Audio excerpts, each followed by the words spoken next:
In this video, I'm going to show you how to make a keychain hand sanitizer holder pouch. These are really cute and easy to make, and they hold a variety of different sizes of hand sanitizer.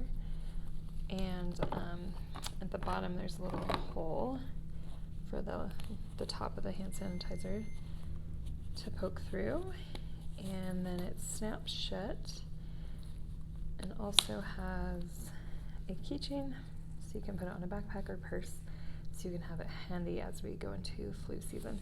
So the materials you're going to need for this are two kinds of fabric, one for the inside, one for the outside. These are cotton fabrics, and then for the exterior fabric,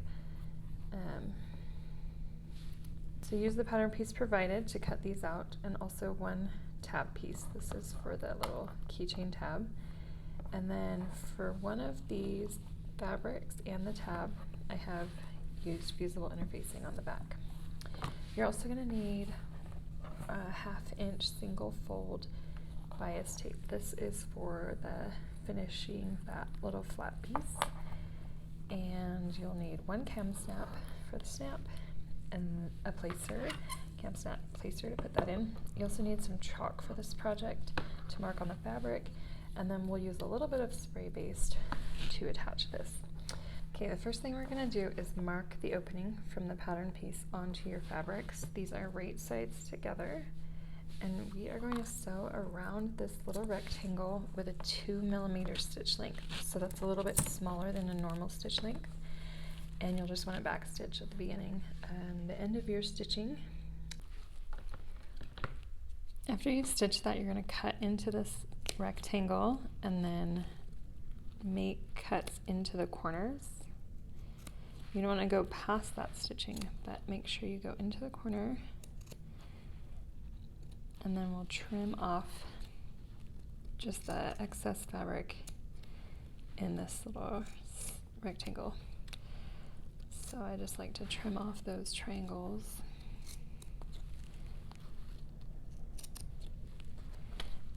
And then we're just going to check, make sure our cuts go pretty far into the corners.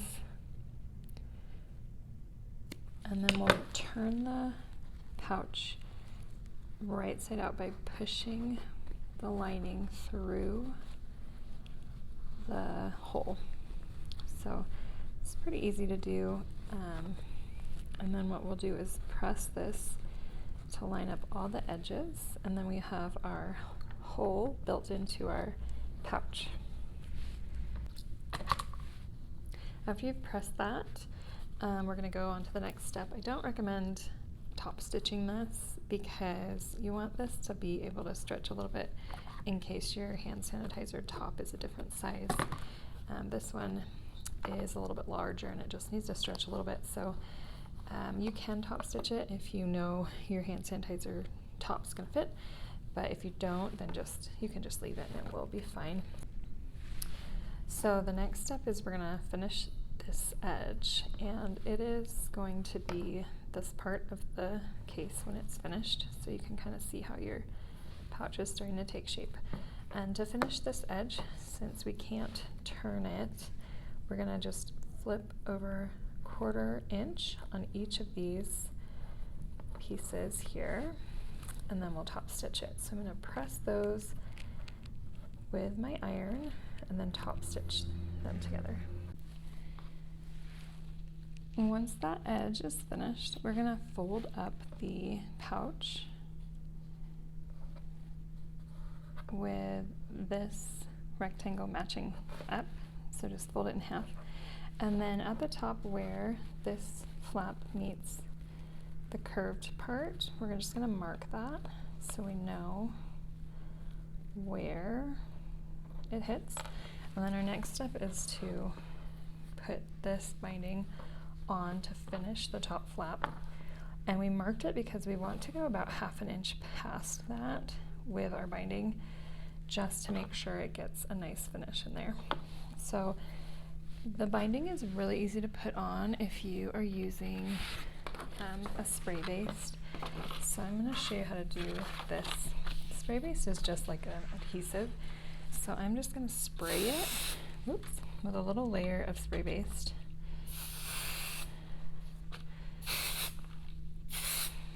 And this will be in place of pins, so we're not going to have to pin this. And then I'm going to start here just tacking it on. So this will make the binding really tacky. And you can kind of just, you can sandwich it or do one side and then flip it. But the binding is going to help you, the spray base is going to help you get the binding on really nicely. So just keep going around. You're going to want to look at it from both sides too.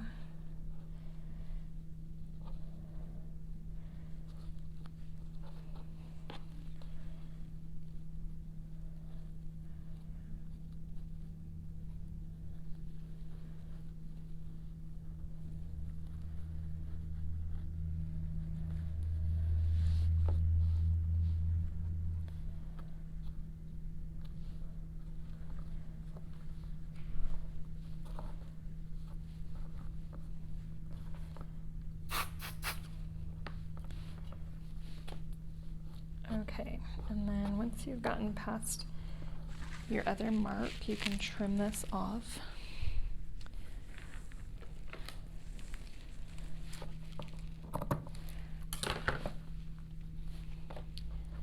And now you can just top stitch that edge really close to the top of the binding. And the spray base is tacky, but you can remove it if you want to adjust anything. And then go ahead and top stitch around.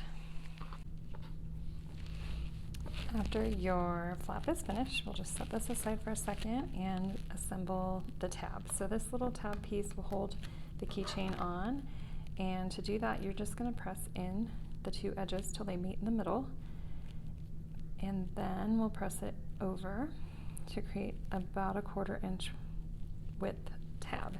So we're just going to stitch along those folded edges really close to the edges. So here's what our tab will look like, and then our next step is we'll just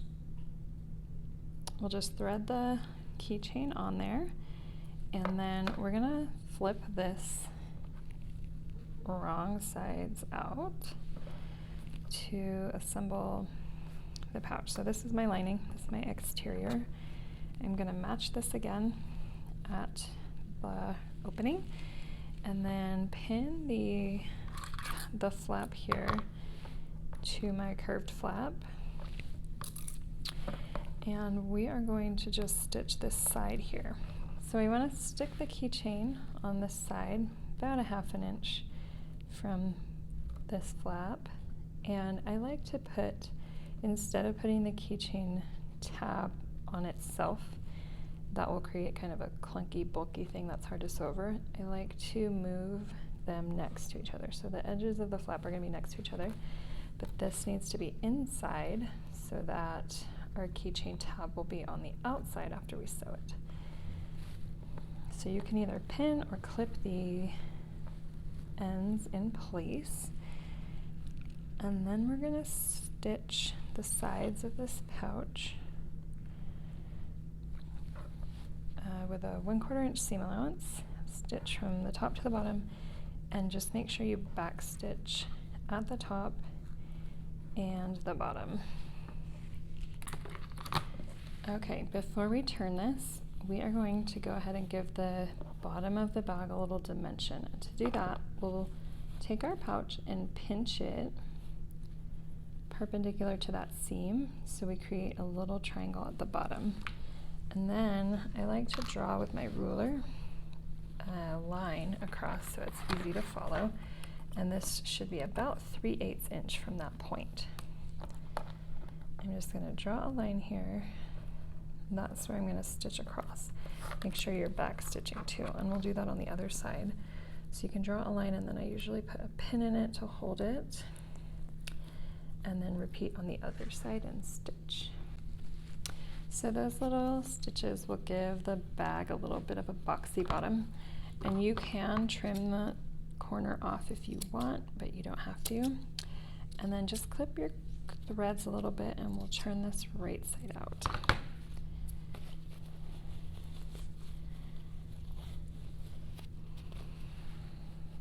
So now you can see that shape you created. And the last step is to add the cam snap. So if you have your hand sanitizer, you can kind of put it in, make sure it's fitting, and that will maybe help you decide where to put your snap. But most hand sanitizer should fit when we just fold the flap over at the crease here, where it meets this part of the pouch. And then you can use your chalk to mark where you want that first snap, and then stick it on. I like to put the outy side on the flap, and then we'll press it with our cam snap placer. And then to get the placement for the next one, if you just fold it over where you want it and push down, this snap usually can make a little dent there in the fabric. Probably will be hard to see, but it's right here. So we'll just check it and then place our second snap part right there.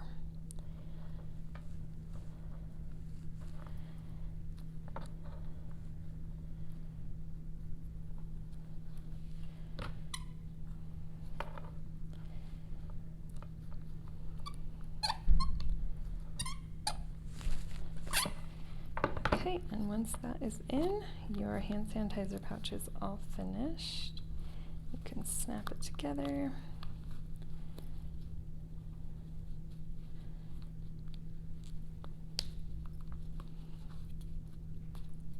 And then it is ready to clip to your backpack.